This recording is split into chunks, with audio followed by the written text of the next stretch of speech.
بسم الله والصلاة والسلام على رسول الله وعلى أهله وصحبه أما بعد. قال مصنف رحمه الله كتاب الزكاة. نعم بسم الله والصلاة والسلام على رسول الله أما بعد. Donc le cheikh dit ici chapitre de la zakat, ou bien le livre de la zakat. La zakat dans la langue arabe, c'est l'augmentation. Ça peut aussi avoir le sens de la purification. Et shar'an, la zakat, c'est akhdhu shay'in makhsus fi malin makhsus li ta'ifatin makhsusa. Donc prendre, n'est-ce pas, quelque chose de spécifique dans des biens spécifiques pour des gens spécifiques. Donc ce n'est pas n'importe quel bien. Il y a des biens spécifiques qu'on doit prendre et c'est pour des gens spécifiques, c'est destiné à des gens spécifiques. Ce n'est pas tout le monde qui bénéficie de la zakat.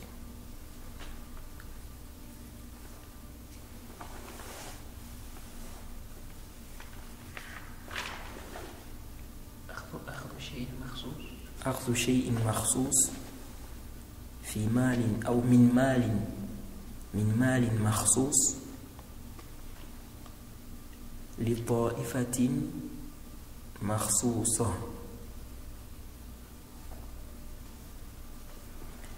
نعم.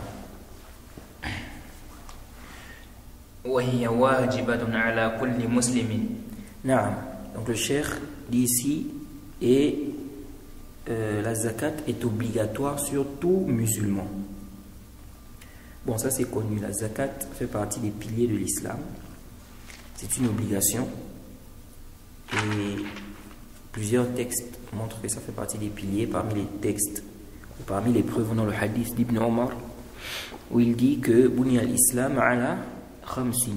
Shahadati an la ilaha illallah wa anna Muhammadan Rasulullah wa iqami as-salat wa ita'i zakat wa sawmi Ramadan wa al-hajj. Donc le prophète dit que, c'est dans le Sahihain, l'islam est basé sur, l'islam est bâti sur 5 choses. La shahada, la prière, la zakat, le jeûne et le hajj. Donc ça fait partie des obligations, ça fait partie des piliers de l'islam. Maintenant les savants ont divergé sur celui qui ne s'acquitte pas de la zakat. Celui qui délaisse par avarice. Est-ce qu'il est toujours musulman? La majorité des savants disent qu'il est toujours musulman, mais c'est un pervers. Et c'est ce qui est sahih. Et on a une minorité des savants qui ont dit qu'il est mécréant. Mais sinon, la majorité des savants disent qu'il est toujours musulman. Certains savants disent même qu'il y a un consensus qu'il est toujours musulman, mais c'est un pervers. Et c'est ce qui est sahih. C'est confirmé par le hadith de Muslim où le prophète, le hadith d'Abi Huraira, après avoir parlé, lorsque le prophète a parlé du châtiment de celui qui ne donne pas la zakat, à la fin il a dit, puis yara sabilahu imma ila al-jannah wa imma ila an-nar. Donc le prophète dit, donc après avoir parlé de son châtiment, il dit, puis il verra sa voie soit au paradis, soit en enfer. Le hadith d'Abi Huraira rapporté par Muslim. Le prophète a parlé du châtiment de celui qui ne donne pas la zakat. Donc à la fin du hadith, c'est un long hadith quand même, à la fin du hadith, il a dit, puis il verra sa voie. Thumma yara sabilahu imma ila al-jannah wa imma ila an-nar. Donc, s'il était mécréant, le prophète n'allait pas dire soit au paradis, soit en enfer. Parce que le mécréant, sa destination c'est l'enfer. Donc s'il dit, s'il y a la possibilité qu'il entre au paradis après ce châtiment-là, ça montre quoi? Ça montre qu'il n'est pas mécréant. Le maqsoud de la zakat, ce n'est pas seulement la zakat au fitr. De quoi? Ici? Non, ici, là, le cheikh, il parle de zakat al-mal. Il va nous expliquer de quel zakat il est question dans les détails. Zakat al-fitr, il va parler de ça un peu vers la fin. Non, donc le cheikh a dit ici, c'est une obligation sur tout musulman. Et la zakat, l'obligation de la zakat, c'est pas quelque chose qu'un musulman doit ignorer. Malheureusement, il y a des gens parfois qui m'ont déjà contacté, plusieurs personnes, et qui disent que ça fait des années ils n'ont pas donné la zakat car ils ne connaissaient pas le jugement de la zakat. Maintenant, ils veulent savoir comment ils vont faire, est-ce qu'ils vont faire sortir la zakat de toutes ces années-là. Et ça, c'est vraiment triste. Moi, je ne pensais même pas qu'à notre époque, là, on va trouver des musulmans, quelqu'un qui est musulman depuis des années, et il ignore que la zakat est obligatoire. Et malheureusement, il y a des gens comme ça. Et ça, c'est une négligence. Parce que comment tu es musulman depuis des années, la zakat, tu ne sais pas que c'est obligatoire. Ça, c'est vraiment une négligence. Donc, il a dit, c'est une obligation sur tout musulman. Naam. Et tout musulman libre. Donc, il dit, c'est une obligation sur tout musulman libre. Alors ça, c'est l'avis du Jumhur. La majorité des savants voient que la zakat est obligatoire sur ceux qui sont libres. Ça veut dire que l'esclave ne doit pas donner la zakat. Il ne donne pas la zakat. Ça, c'est la position du Jumhur. La majorité des savants. Et d'autres savants ont dit que la zakat est obligatoire aussi sur l'esclave. La zakat est une obligation sur l'esclave aussi.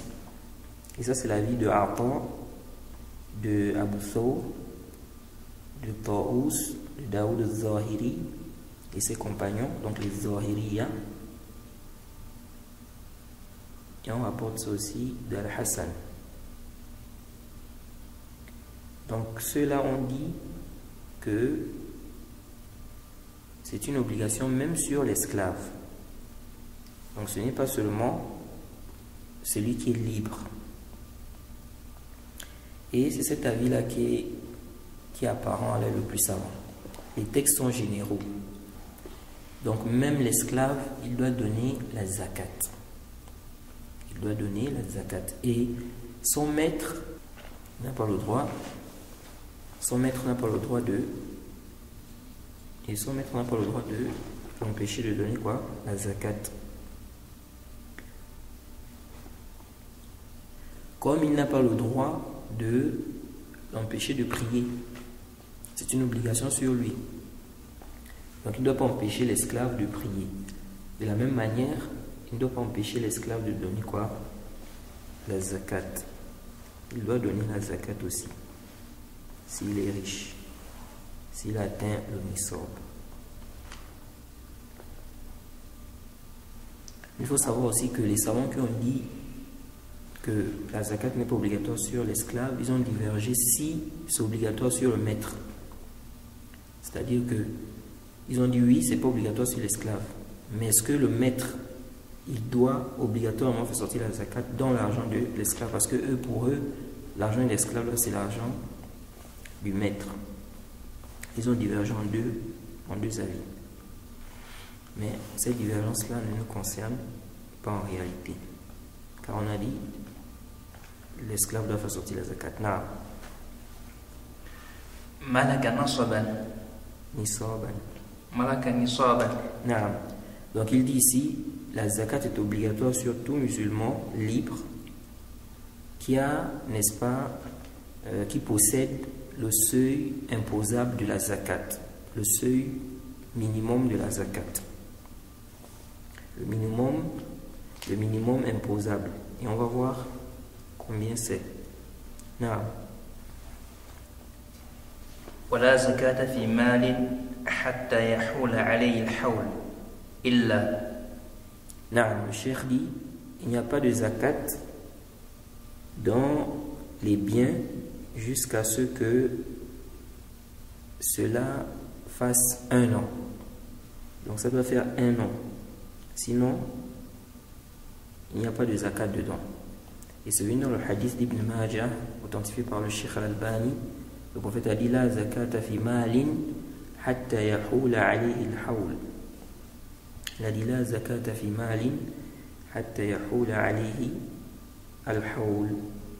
Donc il n'y a pas de zakat dans des biens jusqu'à ce que ça fasse 1 an. Donc si quelqu'un a le nisab, il a atteint le nisab, si ça n'a pas fait 1 an, il n'est pas obligatoire pour lui de faire sortir quoi? La zakat. Maintenant, le cheikh va citer des biens qui sont exceptés. C'est-à-dire que ces biens-là, même si ça n'a pas atteint 1 an, on ne regarde pas ici le fait que ça atteigne. On ne regarde pas le fait que ça atteigne les 1 an. Mais ça plutôt un temps à part. Donc il a dit sauf les produits de la terre. Jade. Donc ce qui sort de la terre. On va voir aussi les biens qu'il faut sortir dans ça. Ce n'est pas tout ce qui sort de la terre. Ce n'est pas tout ce qui sort de la terre qui est concerné par la zakat. Donc ces choses-là, comme on va voir, ces produits-là qui sortent de la terre, ici on n'attend pas 1 an. Ici là on attend, c'est lorsqu'il y aura la récolte. Lorsqu'il y aura la récolte, quand il va récolter, c'est là où il va faire sortir la zakat dans ça. وما كان تابعا للأصل كنماء النصاب والربح التجارة فإن حولهما حول أصلهما. Donc le cheikh dit ce qui suit le asl, la base, comme l'augmentation du nisab ou bien le profit, n'est-ce pas, le bénéfice du commerce. Son haul, donc comment on appelle le temps là, c'est quoi? C'est le temps du asl, de la base. Ça veut dire quoi? On a dit il faut que ça fasse 1 an. Supposons quelqu'un a on va dire, si on dit que le nisab par exemple, on suppose que le nisab par exemple en France CFA c'est 1 million. On a dit il faut que ça fasse 1 an. Donc si quelqu'un a eu ça par exemple au mois d'Al-Muharram, parce que le nisab aussi on compte ça, c'est par rapport au mois, c'est par rapport au mois au calendrier du calendrier islamique, pas le calendrier grégorien. Donc s'il a eu ça au 1er de Muharram, ça veut dire que le 1er de Muharram de l'autre année là-bas, c'est là il doit faire sortir quoi? La zakat. Jade. Et il doit faire sortir ça obligatoirement. Il ne doit pas retarder. Même si certains savants, on dit qu'on peut retarder, mais non.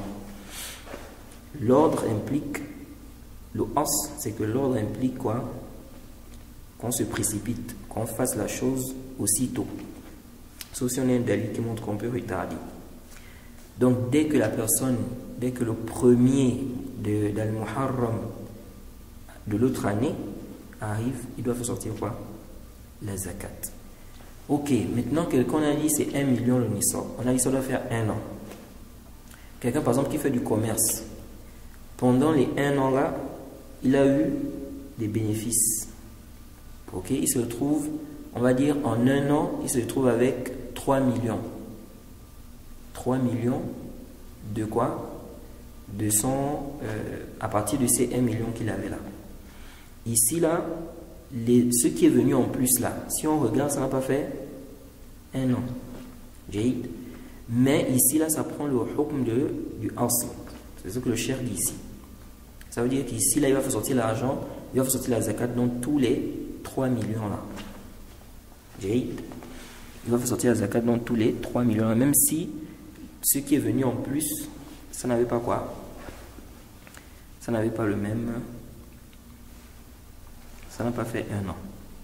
Donc c'est pourquoi on dit ce qui est, on va dire le bénéfice, il prend le haul, il prend la date ou bien le temps, voilà, il prend le temps du asl, de la base. Contrairement au cas où, n'est-ce pas, l'entrée est différente. Ça veut dire quoi? Si on prend le cas des fonctionnaires, un fonctionnaire par exemple, chaque mois il a son salaire. Supposons un fonctionnaire, son salaire dépasse le nisab. Là on a dit par exemple, on a pris un exemple, on a dit 1 million en francs CFA. Ça peut être aussi, supposons, 5 000 euros ou 3 000 euros. Alors celui-là, disons que chaque fin du mois, il a 5 000 euros chaque fin du mois. Le nisab c'est 3 000 euros par exemple. Ou bien pour le cas du franc CFA, il a par exemple chaque fin du mois 1 500 000. Et le nisab c'est 1 million. Celui-là, on voit bien ici qu'il a quoi? Il a atteint le seuil de quoi? De la zakat. Donc celui-là, est-ce qu'on va dire ici que quand il prend l'argent là, quand il prend chaque fin du mois, c'est 1 500 000, ou bien l'autre, bon, il utilise, il fait ses besoins, tout ça, et il lui reste quand même quelque chose, peut-être 4 000 euros pour celui qui gagne 5 000 euros, et celui qui gagne 1 500 000, il lui reste 1 million. Est-ce qu'on va dire que quand il va faire sortir la zakat, il doit faire sortir la zakat dans tout ce qu'il a gardé là, les 1 million qu'il avait là, chaque mois, ou bien chaque 1 million là a son nisab? Je ne sais pas si tu comprends. Alors ici là, on dit chaque 1 million là a son nisab. De même, celui qui gagne 5 000 euros et qui dépense 2 000, il reste 3 000. Chaque 3 000 euros là, qui gagne chaque mois, a son nisab à part. Contrairement à celui qui fait le commerce, son profit découle de quoi? De l'argent de base là. Donc celui qui fait le commerce, tout ce qu'il va avoir comme bénéfice là, si ça fait, si l'argent de base a fait 1 an, tout ce qui vient là aura le même hukm. Également l'argent de base. Ça aura le même hukm que l'argent de base. Tout ce qu'il va avoir comme bénéfice là. Même si ça n'a pas fait un an. Il va donner le nisab sur chaque bénéfice qui atteint non. la zakat sur chaque bénéfice qui atteint le nisab. Non. Je n'ai pas bien saisi. Celui qui fait le commerce, lui, il a l'argent de base. Cet argent de base là, si ça atteint le nisab, maintenant, avec ça par exemple, il fait, on va dire, il achète des choses pour vendre, etc. Maintenant, il va avoir des bénéfices, n'est-ce pas? Ces bénéfices-là découlent de quoi? De son capital, tu vois. Donc celui-là, quand il va faire sortir la zakat, il va faire sortir dans tout l'argent là. Même si ce qu'il a eu en bénéfice en plus, ça n'a pas fait 1 an. Ça veut dire que si par exemple, il a commencé son commerce al-Muharram, mais il avait déjà quoi? Le nisab. Ok? Il a atteint le nisab. On a dit que ça doit faire 1 an. Le nisab qu'il a là, ça va faire 1 an avec lui. Mais il y aura des ajouts. Donc comme il fait le commerce, il vend tout ça là. Donc il y a l'argent qui rentre. Ok? L'argent qui rentre là, en plus de son argent de base. Cet argent là, si ça arrive à 1 an, c'est-à-dire l'argent de base arrive à 1 an. Ici, il va faire sortir donc tout ce qu'il a eu comme bénéfice. Plus l'argent de base. Plus l'argent de base. Donc l'argent de base a atteint 1, c'est l'argent de base qui atteint 1 an. Parce qu'on a dit qu'il faut que ça atteigne quoi? 1 an. C'est ça la condition. C'est-à-dire que l'argent de base là doit atteindre 1 an. Ok? Si par exemple on dit, il a dans sa caisse, ok, il a 1 million. Non, il a 1 500 000. Maintenant, avec les 1 500 000 là, il décide de faire du commerce. Donc il va dépenser peut-être 400 000 ou 300 000, achète des choses et tout ça. Maintenant, les choses qu'il vend là, ça lui fait rentrer de l'argent. On a eu le nisab, c'est 1 million. Les 1 million, puis il a eu 1 500 000. Les 1 million qu'il a là, qu'il a gardé là, c'est resté avec lui jusqu'à 1 an. Ok? Les bénéfices qu'il a eu en plus, suite à cet argent-là, ça rentre dans quoi? Ça rentre dans ce qui va faire sortir comme zakat. Jade, c'est compris maintenant? Et si le bénéfice est les multiples du nisab, si les bénéfices atteignent les multiples du nisab, il n'y a pas de problème.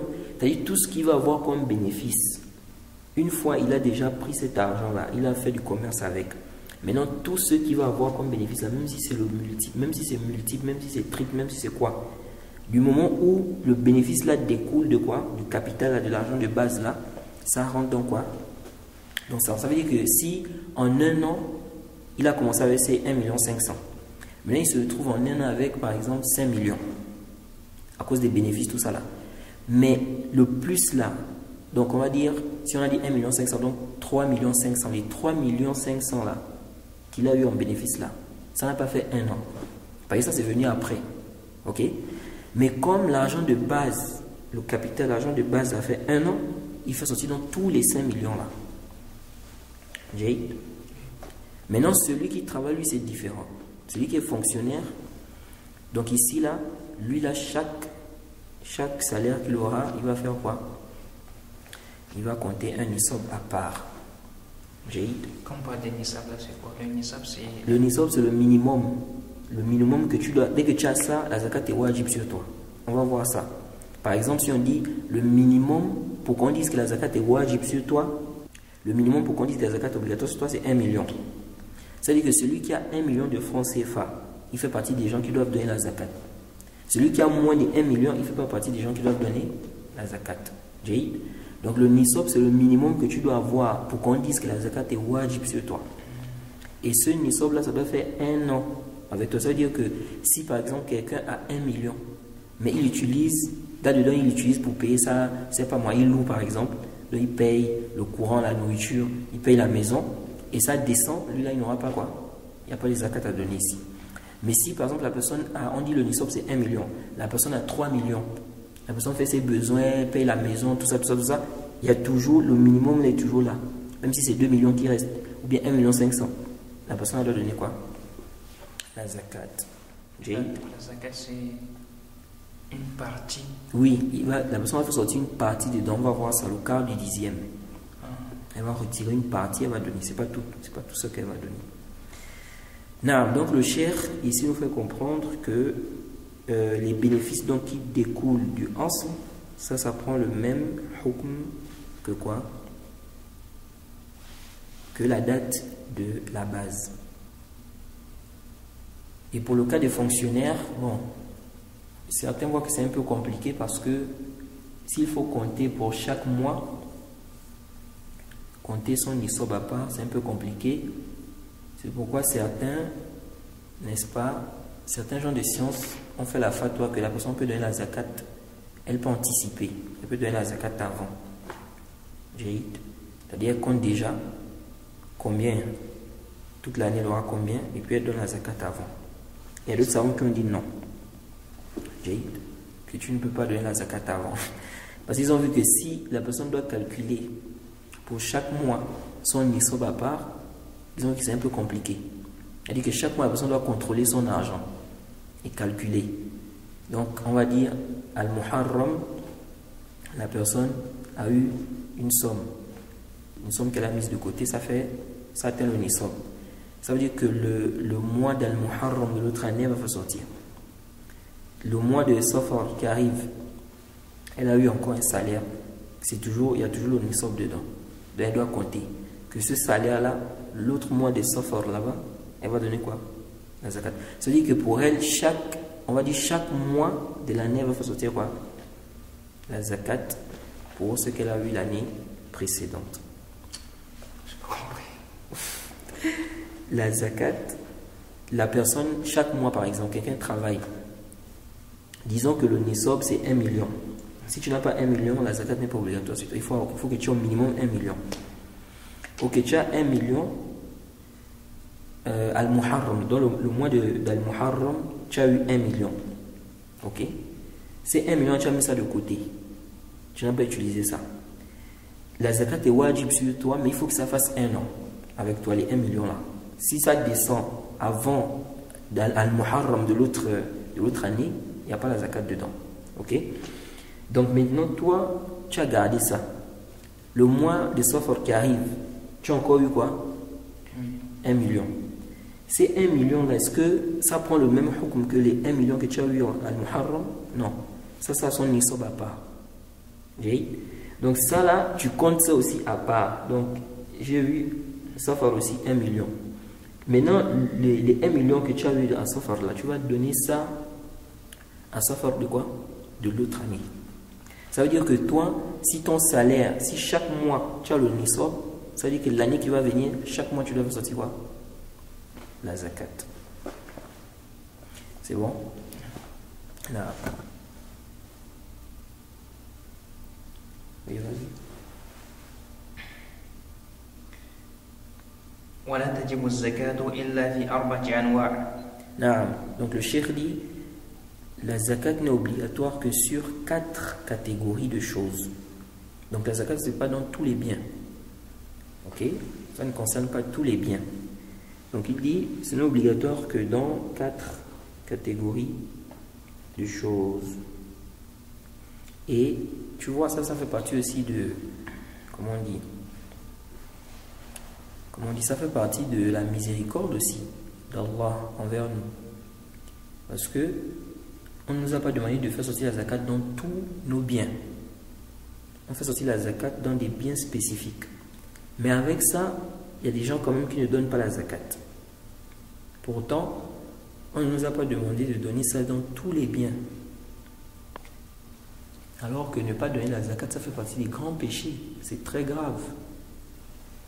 Certains savent même que c'est du kufr, ça te fait sortir de l'islam. Non.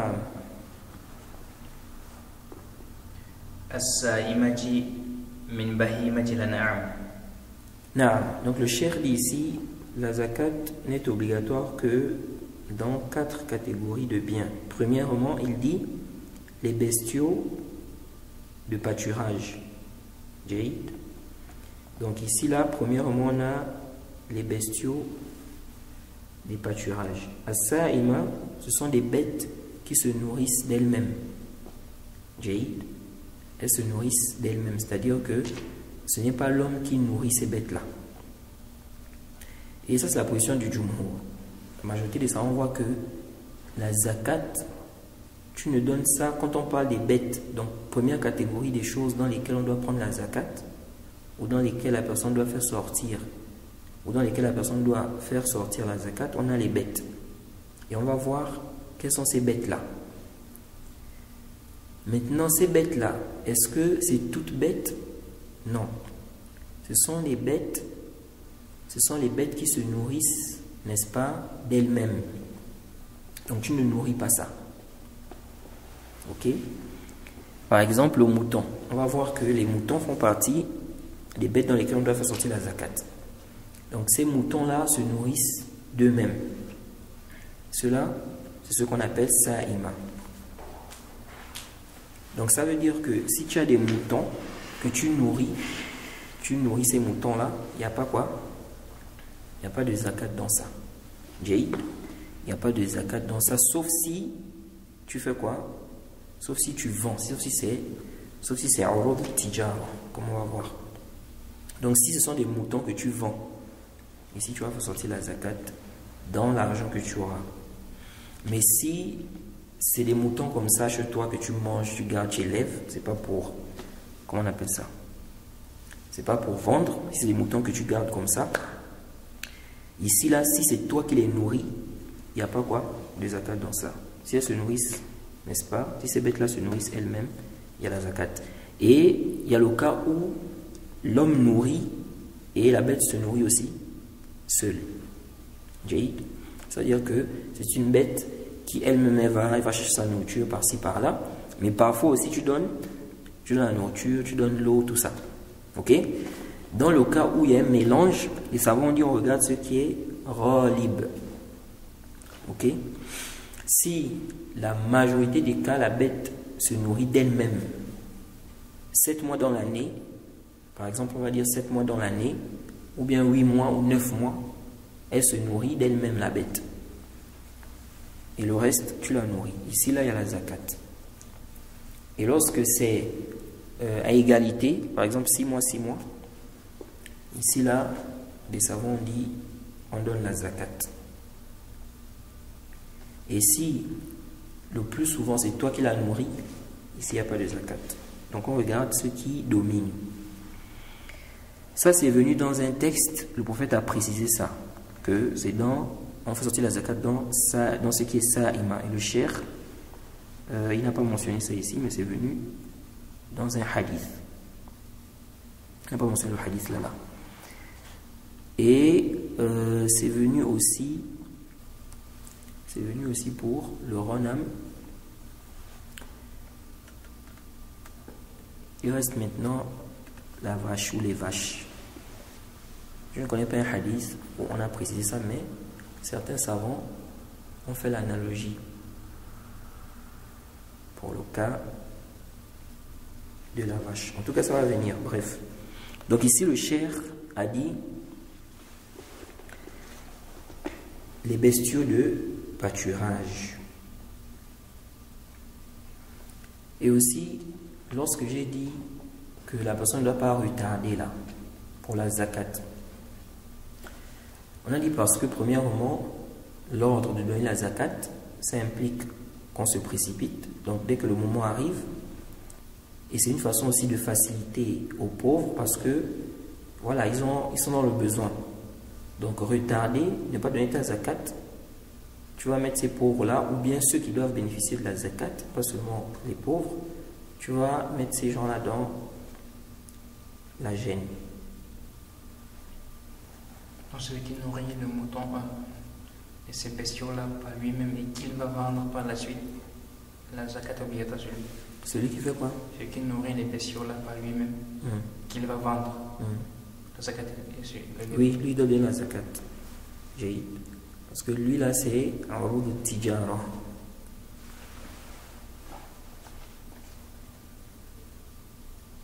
On continue. Non. والخارج من الأرض. Concernant la zakat, on a des biens que les savants qualifient de biens qui sont zahira, qui sont apparents. Et on a ce qui est caché. Ce qui est apparent, ce sont les bêtes et, n'est-ce pas, les produits de la terre. Ensuite, on a maintenant ce qui est caché. Ce qui est caché comme l'or, l'argent, n'est-ce pas, les billets de banque là. C'est important de comprendre ce taqsim là. Parce que ça va nous aider sur une mas'ala, sur une question. Ici là, quand j'ai dit il n'est pas permis de retarder la sortie de la zakat, certains savants disent que sauf si la personne craint, par exemple si le dirigeant, parce qu'on va voir que la zakat qui est apparente, c'est le dirigeant qui prend ça. Ok? Donc le dirigeant va envoyer les gens venir récupérer, donc les bestiaux, les animaux là. Donc le dirigeant va envoyer les gens pour récupérer ça. Cette zakat là, certains savants ont dit, si tu crains qu'en faisant sortir ça, lui quand il va envoyer ces gens, ils vont encore prendre, ils ont dit ici là tu peux retarder. Le dirigeant par exemple, il envoie des gens récupérer la zakat. Mais lui il retarde. On a dit il ne faut pas retarder. Dès que la date est arrivée, tu dois faire sortir. Mais tu sais que si toi tu fais sortir, la date est déjà arrivée. Par exemple, c'est le premier de Al-Muharram. Le dirigeant, lui, l'envoie par exemple le 10. Ou bien il envoie par exemple, je ne sais pas, la fin du mois d'Al-Muharram. Toi, si tu sais que tu fais sortir, si tu fais sortir le premier, comment on appelle ça? Le dirigeant va encore venir prendre. Ou bien les gens que le dirigeant envoie vont encore venir prendre tes biens. Ici, certains savants disent tu peux retarder, tu attends jusqu'à ceux qui vont venir faire quoi? Jusqu'à ceux qui vont venir prendre. Mais aujourd'hui, déjà même, ça c'est une situation qui est rare parce que les dirigeants, ils ne s'occupent pas vraiment de ça. De la zakat. C'est-à-dire de prendre la zakat chez les gens. Mais dans un pays, à la base islamique, le dirigeant doit déléguer des gens pour ça. Les gens doivent prendre la zakat. On doit connaître qu'un tel, il a des biens comme ça, on vient, on prend pour donner ça aux pauvres. Et ça aussi, ça permet de quoi? Ça permet de faciliter aux pauvres. Ça permet de faciliter à ceux-là qui vont bénéficier de cette zakat-là. Parce qu'il y a des gens qui sont négligents dans la question de la zakat. Il y a d'autres qui sont avares. Alors que quand le dirigeant envoie les gens, il doit prendre ça. Il doit même combattre. Il doit combattre ceux qui ne donnent pas, ceux qui ne veulent pas donner. Comme Abu Bakr, n'est-ce pas? Et les compagnons ont fait. Mais aujourd'hui, c'est vraiment quelque chose qui est négligé. Donc, dans des cas comme ça, toi-même tu fais sortir quoi? La zakat. Donc, quels sont les biens que le dirigeant prend, que le dirigeant vient chercher? Quand on regarde les textes, ce qui est apparent des textes, c'est que le dirigeant prend les biens qui sont apparents. Donc, les bêtes, les produits de la terre, comme on va voir, c'est ce que le dirigeant vient prendre. Donc, il envoie des gens récupérer ça et il va partager ça aux ayants droit. Quant aux biens cachés, comme l'or, l'argent, ou bien les billets de banque qu'on a aujourd'hui, la monnaie, tout ça, ça là, c'est toi qui fait sortir ça. Ok? Ce n'est pas le dirigeant qui vient prendre ça. Il faut bien te souvenir de ce qu'on vient de dire là, parce que ça va nous aider quand on va parler de la question de Tijara, les marchandises destinées à la vente. Voilà. الثالث والأثمان. Donc il dit, troisièmement, les monnaies. Donc deuxièmement, les produits de la terre. On va voir quels sont ces produits-là. Troisièmement, il dit les monnaies. Les monnaies ici, à la base, c'est le zahab et le fidda. Ok? L'or et l'argent. Au temps du prophète, n'est-ce pas? Il y avait des pièces en argent et des pièces en or. Donc le dirham était fait en argent et le dinar était fait en or. Donc on faisait sortir la zakat dans ces deux choses-là. Et aujourd'hui maintenant, c'est ce qui a amené l'ishkal. Beaucoup de gens ne comprennent pas d'où vient l'ishkal lorsque les savants traitent la question, est-ce qu'on prend en compte le nisab de l'or ou bien le nisab de quoi? L'argent. L'ishkal vient de là. Parce qu'au temps du prophète, ils avaient des pièces en argent et des pièces en quoi? En or. Donc la matière. Et on faisait sortir la zakat dans ça. Dans ces pièces-là, en argent ou en or? L'argent, c'est quoi? Hein? Le dirham. Le dirham, c'était en argent. Le dinar, c'était en or. L'argent, c'est quoi en arabe? L'argent? Le mal, non? Les Nukud, les nukud. Moi, j'ai pas des dinars, c'était en argent. Comme zahab. Oui, le dinar, c'était en zahab. Maintenant, le dirham, c'était en fidda. Quand tu demandes ça en arabe, l'argent, la matière, c'est fidda. Fidda, c'est en arabe. Donc, le dirham était en fidda et puis le dinar était en zahab. Donc, ce qui s'est passé, c'est quoi? C'est qu'avec le temps, maintenant, les gens ont commencé à utiliser une autre monnaie.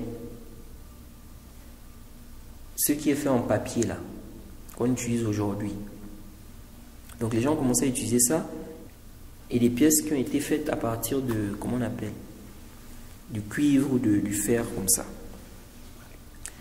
Donc, le problème maintenant, c'est quoi? C'est plus qu'aujourd'hui, on n'utilise plus comme monnaie des pièces en or et en argent. Ok? Donc, ce qu'on a maintenant, là, les billets de banque, tout ça là, le nisab, ce sera quoi? On prend en compte quoi? Parce que l'or, au temps du prophète, ça avait un nisab précis. L'argent aussi, ça avait un nisab précis. Maintenant, aujourd'hui, on utilise les billets de banque et tout ça. Donc, on prend en compte quoi? Le nisab de l'argent ou bien le nisab de l'or? De là, les savants ont divergé. Ça aussi, on va voir ça. Mais c'est de là où vient l'ishkal. Donc, il a dit, troisièmement, les monnaies. Donc, on a dit le zahab, le fidda, et rentre dedans aussi la monnaie qu'on utilise aujourd'hui. Donc, le franc CFA, le dollar, l'euro. C'est l'ishkal du nisab. Oui, c'est-à-dire que le nisab, maintenant, on n'utilise plus comme monnaie, n'est-ce pas, le zahab ou bien le fidda. Est-ce qu'on utilise ça comme monnaie? On n'utilise pas ça comme monnaie. Est-ce que les savants divergent sur la quantité du nisab aujourd'hui à cause du fait que... Non, ils ont divergé sur on prend quoi, puisque maintenant on veut calculer. Si on veut calculer l'argent qu'on a aujourd'hui là en banque là, si on dit par exemple le nisab, c'est du zahab. Le nisab du zahab, c'est 85 grammes. Ok? Le nisab du fidda, c'est 595 grammes. Ok. Maintenant, aujourd'hui, là, avec les billets là qu'on a, on va calculer le nisab, là, c'est par rapport à quoi? C'est-à-dire, à partir de quelle somme on peut dire que celui-là, il doit donner la zakat. Je prends en compte l'or ou bien l'argent. Parce que l'or, c'est 85 grammes. L'argent, 595. Donc, je prends quoi en compte? Les savants ont divergé par rapport à ça.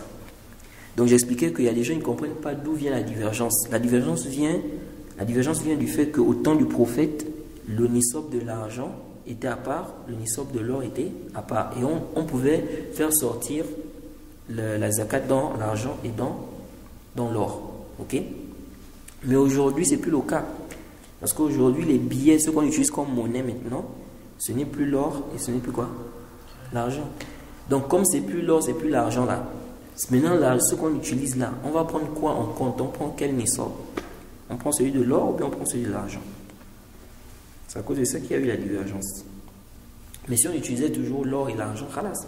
Du celui qui a l'argent, le nisab c'est ça. Celui qui a l'or, c'est ça.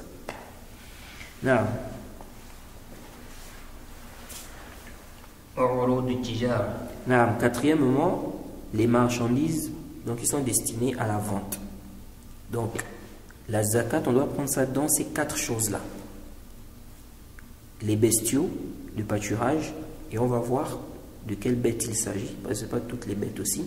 Deuxièmement, les produits de terre, on va voir aussi qu'il ne s'agit pas ici de tout ce qui sort de la terre comme produit. Troisièmement, la monnaie, ou bien les monnaies.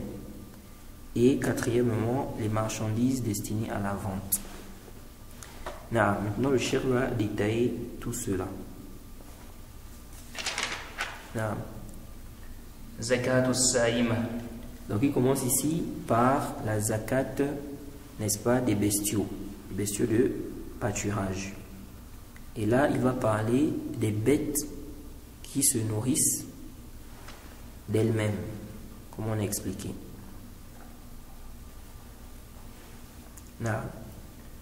فأما السائمة فالأصل فيها حديث أنس أن أبا بكر رضي الله عنه كتب له. Il dit, quant au sa'ima, donc les bêtes qui se nourrissent d'elles-mêmes, la base c'est le hadith de Anas. La base c'est le hadith de Anas. Mais dans le hadith de Anas, il n'y a pas la précision qu'il s'agit des sa'ima. Ça c'est dans un autre hadith. Mais peut-être, allez le plus savant, peut-être que c'est parce que, en général, parce que là il va parler d'abord des chameaux. Peut-être c'est parce que les chameaux en général, ils se nourrissent d'eux-mêmes. Donc